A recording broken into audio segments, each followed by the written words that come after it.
आखिर मरते हुए दुर्योधन ने श्री कृष्ण से ऐसा क्या कहा जिसे सुनकर पांडव समेत महारानी द्रौपदी भी रो पड़ी।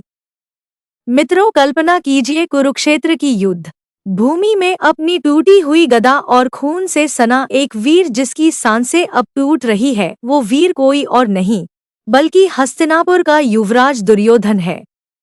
वो दुर्योधन जिसने अपने जीवन में अपार अभिमान, विलासिता और सत्ता के लिए सब कुछ दांव पर लगा दिया था।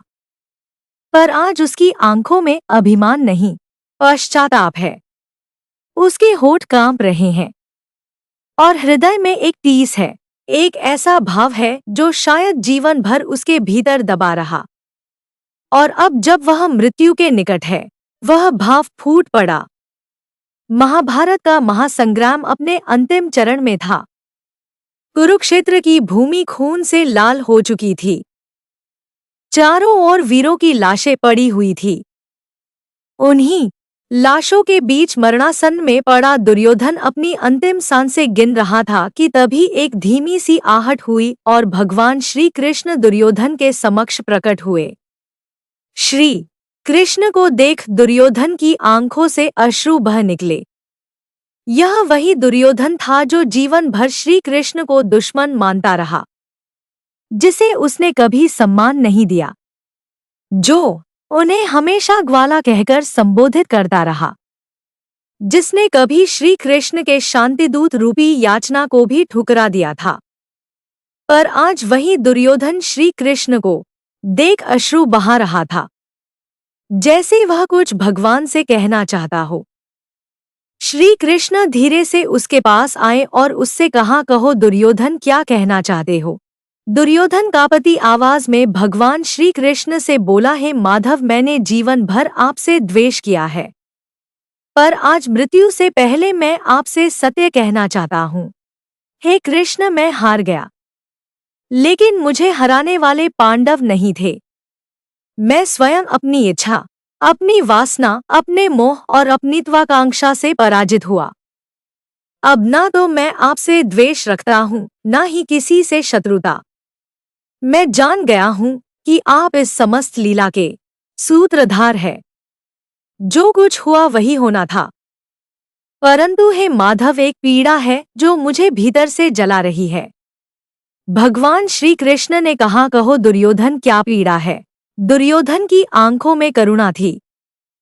वह कांपती आवाज में बोला, हे वासुदेव, क्या तुम भी उस द्यू सभा में नहीं थे जब धर्मराज युधिष्ठिर ने अपने भाइयों सहित अपनी पत्नी को जुए के दांव पर लगाया। क्या इसमें मेरा कोई दोष था।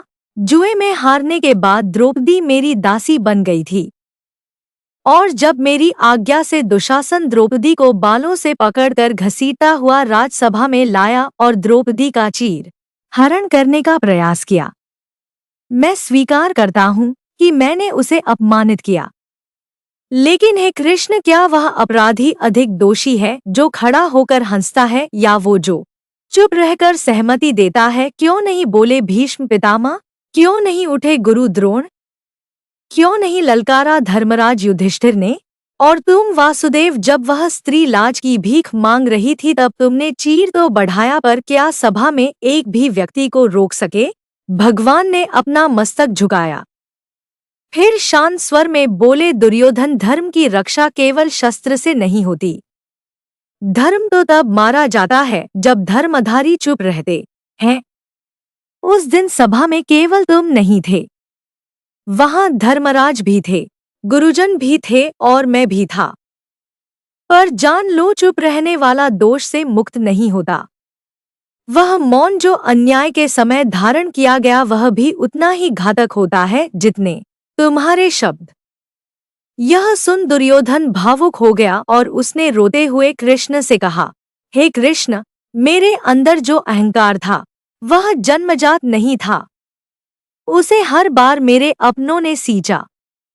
भीष्म ने, द्रोण ने, विदुर ने और यहाँ तक कि कर्ण ने भी मुझे समझाया, लेकिन किसी ने मेरा हाथ नहीं थामा, और जब मैं भटक गया तो सबने मुझे दुराचारी कहा। श्री कृष्ण की आंखें नम हो गई। पर दुर्योधन यही नहीं रुका। उसने अंतिम बात कही, हे योगेश्वर, अगर आप चाहते तो यह युद्ध रोक सकते थे। आप अर्जुन को मोह से खींच लाए तो मुझे भी खींच सकते थे, पर आपने मुझे उस राह पर जाने दिया जिसमें मैं स्वयं बर्बादी की ओर बढ़ा। शायद यह लीला आपकी ही थी, लेकिन आपसे एक विनती है, यदि अगले जन्म में मुझे जीवन मिले तो मुझे धर्म समझने की शक्ति देना।